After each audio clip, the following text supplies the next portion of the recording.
Sungguh-sungguh Allah sangat ridho ketika seorang hamba itu makan ketika sesuap nasi dia muji Allah, ketika minum seteguk nasi dia muji Allah. Itu kalau orang diridhoni Allah itu wali betul. Itu untuk jadi wali itu gampang, kamu makan ridho, kamu ninjak buminya Allah ridho seneng, kamu hidup keseharian aman seneng. Nah ini supaya sampean kita semua ngaji betapa panduan Rasulullah untuk menggapai ridho Allah itu banyak yang keseharian sekali. Saking kesehariannya banyak dalam hadis dan itu sahih. Nabi menyebut hal-hal yang keseharian. Hatta ma tas'alu fi fimra'atika, kamu punya uang kemudian istri kamu bisa makan itu ibadah. Bahkan sebagian ibadah itu dicontohkan Nabi yang akhirnya diprotes sahabat. Yaitu wa fi buti ahadikum sedekah, kamu menggauli istri kamu itu ya sedekah. Sampai sahabat bilang yang benar ya Rasulullah. Ayati ahaduna syahwatahu wa huwa lahu ajrun. Masa urusan biologis, urusan syahwat kemudian dia dapat pahala. Nabi menjawab, alaysa lawadu'aha fi haramin akana alaihi wisrun. Bagaimana kalau dia meletakkan ke yang tidak benar itu kan dosa.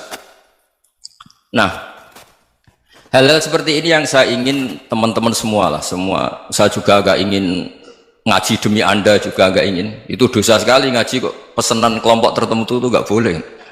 Islam itu untuk semua. Jadi ya cuma karena di depan saya jenengan ya seakan-akan jenengan korbannya. Itu ada ilmunya dalam usul fikih itu. Jadi orang itu harus ngaji usul fikih. Nama yang disebut, mungkin Mas Sufyan masih ingat zaman ngaji usul fikih. Nama yang disebut itu tidak jaminan sebagai prioritas perintah. Jadi misalnya gini, kebetulan yang di depan Nabi itu Abu Dzar. Nabi ya bilang, ya Abu Dzarin ini uhibbuka misalnya, atau ya Mu'ad ini uhibbuka, atau ya Abu Hurairah ini uhibbuka misalnya. Banyaklah riwayat yang Nabi nyebut ya Abu Dzarin, ya Mu'ad, ya Abu Hurairah.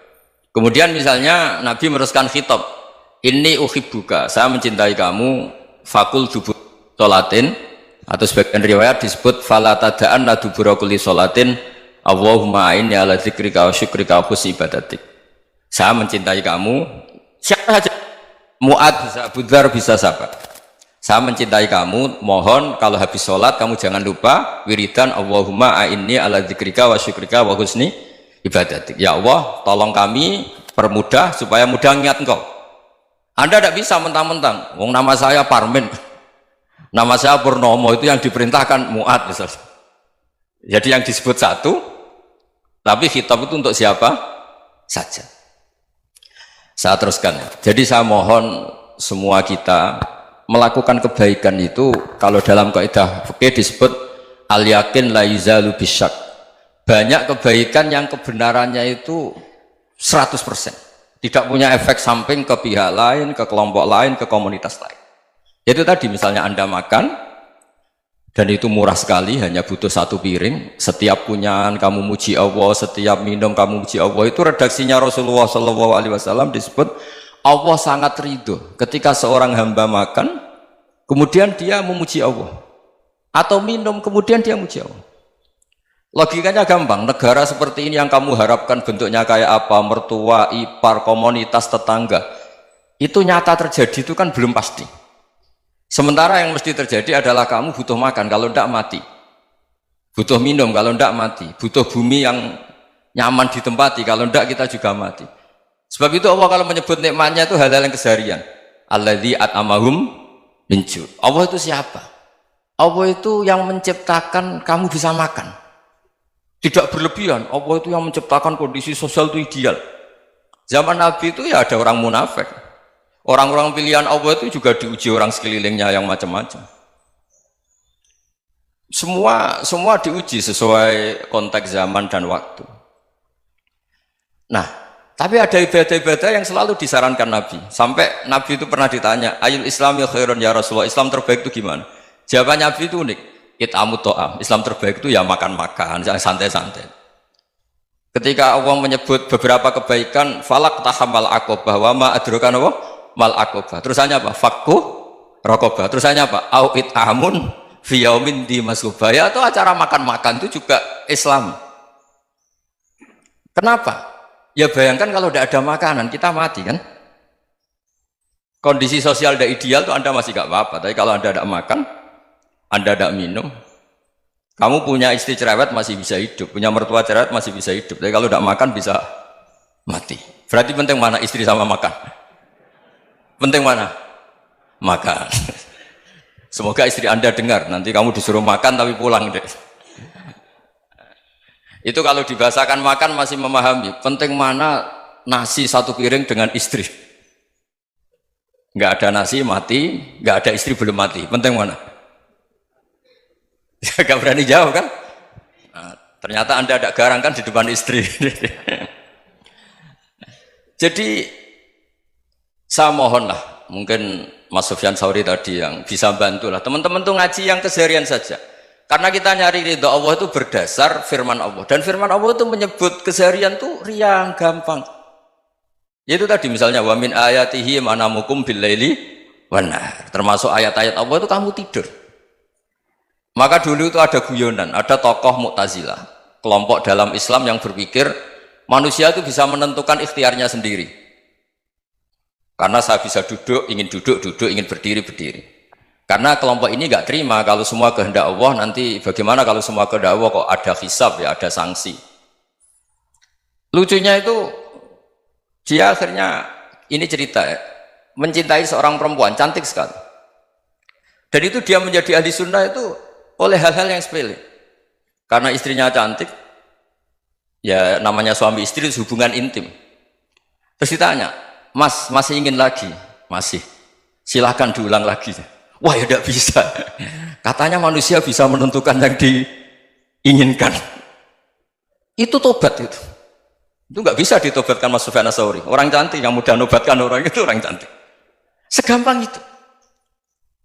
Akhirnya kita tahu, makanya kalau dalam kitab Hikam itu disebut al-aqil mayyakul madza yaf'alu wa hubi wal ghafil mayyakul madza af'al. Orang yang punya akal karena sadar ini wilayah Allah, semua milik Tuhan, itu dia tiap hari berpikir besok Allah akan melakukan apa terhadap dunia ini. Kamu merencanakan suatu mau plesir ternyata gempa, mau wisata ke Rusia ternyata perang, kamu tidak pernah tahu apa yang akan terjadi besok. Wa ma tadri nafsum madza taksibu ghadan. Tapi anda semua kita ini sering punya jadwal permanen. Makanya saya kalau diundang siapa saja, sana takdir. Yang jelas Gus ini acara penting. Ya masih acara penting nak pangeran ngersakno piye? Kok ape dadi pangeran? Kamu kok mau jadi Tuhan? Itu kadang ya kiai. Penting Gus acara ini jenengan harus memastikan bisa. Loh kamu itu yang ngajarin tauhid, sesuatu itu biadillah kok bilang-bilang apa pasti. Kalau maksa terus tak tobatkan kamu kata saya. Ya kalau gitu Gus bilang insya Allah. Wah itu hati saya, fisik saya, roh saya sudah bilang insya Allah. Tidak usah kamu latih kata saya. Nah hal-hal tauhid keseharian itu gampang sebetulnya. Wal ghafil yaqulu madza af'al. Tapi orang yang lupa Allah dia setiap hari bilang besok apa? Kita bisa melakukan apa? Seakan-akan dia itu aktor, dia penting, dia subjek permanen, dia. Padahal kita ini hanya objek kehendak Allah Subhanahu wa taala. Karena kita yakin sesuatu yang terjadi di alam raya ini kita tidak bisa apa-apa. Makanya saya sering ngaji, sering bilang saya, ketika Anda mensifati Allah, dia yang menghidupkan, sudah itu tanamkan sehingga ketika kita mati santai saja. Kenapa santai? Allah punya cara menghidupkan kita. Zaman kita hidup juga gak tahu caranya ngelola jantung, ngelola paru-paru. Kamu juga gak tahu ngelola oksigen yang tidak beracun, tidak ngandung polusi. Tahu-tahu hidup. Gak ingin tua ya tahu-tahu tua, gak ingin mati tahu-tahu mati. Selama ini kita hidup juga gak tahu apa-apa sebetulnya. Hanya gaya tok, punya jadwal, punya planning. Kalau kamu bisa menentukan pilihan Anda, pasti Anda istrinya cantik, 4 neriman semua, kona'ah semua. Nyatanya enggak kan? Ada 1 jelek, cerewet. Wah itu kan, nyatanya enggak bisa apa-apa Anda kan? Dan kamu bawa mati lagi. Itu kan, istri Anda juga gitu, punya keinginan, punya suami yang ganteng, yang jabat, yang neriman, yang enggak poligami. Ya enggak kesampaian juga. Kalau kita ngitung tingkat kegagalan kita itu gagal terus. Ya kan? Nah, terus ingat Allah, madza yaf'alu wa bi. Orang yang punya akal selalu berpikir Allah itu menghendaki apa terhadap saya. Lalu sama-sama orang melihat orang yang serius, itu kata Anda itu pemikir berat, serius, senang punya tokoh yang merengut tuh, karena kamu anggap serius. Tapi sebagian orang anggap orang yang serius itu wong merengut, wong masam, wong muka kok ditekuk. Jadi sama Itu hati ya muqallibal qulub tsabbit qalbi ala dini, karena kita nggak tahu cara berpikir kita tentang orang lain, tentang sekeliling kita. Misalnya kita orang baik yang jenis ngurmat fakir miskin, ada orang bangun masjid mewah itu janggal. Apa artinya masjid mewah kalau banyak orang kelaparan? Tapi kalau yang jenis pendidikan, apa artinya masjid mewah kalau tidak bisa ngaji? Nanti yang jenis infrastruktur, apa artinya ini kalau semuanya punya sudut pandang yang berbeda-beda. Dan Islam mengapresiasi semua kebaikan. Tapi katakan semua kebaikan itu adalah kehendak Allah Subhanahu wa taala. Karena apapun baik Anda itu pakai fasilitas yang diberikan oleh Allah Subhanahu wa taala. Sehingga ini yang disebut qulillah tsumadarhum fi khawdihim yal'abun. Ya, kembali tadi ke tema-tema bahwa keseharian Anda ini sudah Islami. Saat Anda tidak bisa melakukan apa saja. Saya sering ada jenazah, biasanya kalau tetangga meninggal saya sering disuruh ngelepas. Saya bilang orang ini baik karena sering ngelamun di rumah, sering nganggur di rumah. Ditanya sama anaknya, kenapa Gus nganggur baik? Ya kalau dia nganggur artinya juga agak berbuat sesuatu yang maksiat kan? Ya kan? Orang nganggur di rumahnya ya tidak bunuh orang, tidak maling, tidak korupsi, ya namanya nganggur di rumah. Lah cuma istri cara pandang nganggur gak menghasilkan uang itu. Tapi juga gak menghasilkan kriminal kan? Jadi sebenarnya Islam itu cara, makanya kalau sampai ngaji usul fikih itu ada kitab usul fikih namanya Lubul Usul, itu terkenal sekali di pesantren itu. Itu kalau ngapresiasi keseharian itu luar biasa. Izma min mubahin illa wa yatahaqqaqu bihi tarku haramimma. Karena keseharian yang mubah saat Anda lakukan itu ada kehebatan yang luar biasa, yaitu meninggalkan haram. Makanya dulu banyak orang-orang alim ketemu temannya itu guyon sampai semalaman. Itu biasanya yang semangat Islam itu, kiai kok tidak tahajud, kiai kok tidak witir. Orang yang sedang mapan uangnya banyak, malam itu tidak kelayaban itu sudah luar biasa. Melawan nafsu supaya tidak maksiat itu sudah luar biasa. Supaya lupa guyon sama temannya semalaman sampai subuh. Gejlok-gejlokan ngenang zaman miskin, zaman kuliah nggak jelas, zaman apa. Melihatnya jangan tarkut tahajud. Seperti ini meninggalkan tahajud, tapi meninggalkannya ini talkul muharramat. Jadi kayak apa hebatnya? Sehingga Imam Ghazali punya riwayat yang agak unik. Hatta takuna ibadatu akhiri hadil ummah iku an-naum. Sehingga suatu saat ibadah terbaik umat ini itu tidur. Itu kan riwayat kontroversi. Ketika Imam Ghazali ditanya, kenapa iya? Kenapa kamu mulai keluar dari rumah itu sudah banyak maksiat? Melihat perempuan yang enggak mahram, melihat fenomena. Tapi kalau kamu tidur itu enggak melihat apa-apa. Tapi juga kamu jangan nganggap tidur itu ibadah betul. Saatnya melakukan fardhu ain malah masih tidur. Tapi itu sudut pandang yang menjadikan kita Islam itu gampang. Jadi saat Anda tidak bisa aktivitas apa-apa, misalnya ada beberapa orang yang lumpuh. Lumpuh itu memang nggak bisa Jumatan, nggak bisa ibadah, tapi dia juga nggak bisa maksiat. Tidur itu memang Anda saat itu tidak bisa tahajud, tidak bisa witir, tapi saat itu ada zina, ada maling, tidak gosipkan orang, tidak bully orang, tidak menanamkan kebencian, tidak hasud. Sehingga tidur menurut Allah Ta'ala wa min ayatihi manamukum billaili apa? Wan-nahar. Karena di tidur itu selain ada unsur istirahat, jaga kestamina, juga ada unsur meninggalkan beberapa keburukan. Nah saya mohon ibadah yang keseharian ini kita jaga. Supaya kita semua baca ayat itu fasih. Fasih itu tertanam di hati. Allah itu siapa? Alladzi at'amahum min ju'i wa amanahum min khauf. Dan Allah kalau cerita di Quran itu anna sababnal ma'a sabba thumma syaqaqnal ardha wa syaqqa fa ambatna fiha habba wa inaba wa qadba wa zaituna wa nakhla wa hadaika hulba. Kamu tahu saya ini siapa, kata Allah. Saya ini adalah Tuhan yang menurunkan air, kemudian ada tanaman banyak. Habba wa inaba wa qadba, ada zaitun, ada tin, kalau orang Jawa mungkin ada tela, ada padi, ada mangga, ada pisang. Sudah. Wa inaba wa zaituna wa nakhla wa hadaika hulba. Ada perkebunan yang lebat. Tujuannya apa? Mata Allahkum, silahkan kamu pakai, kamu nikmati. Tapi karena kadang kita ini punya ide-ide besar.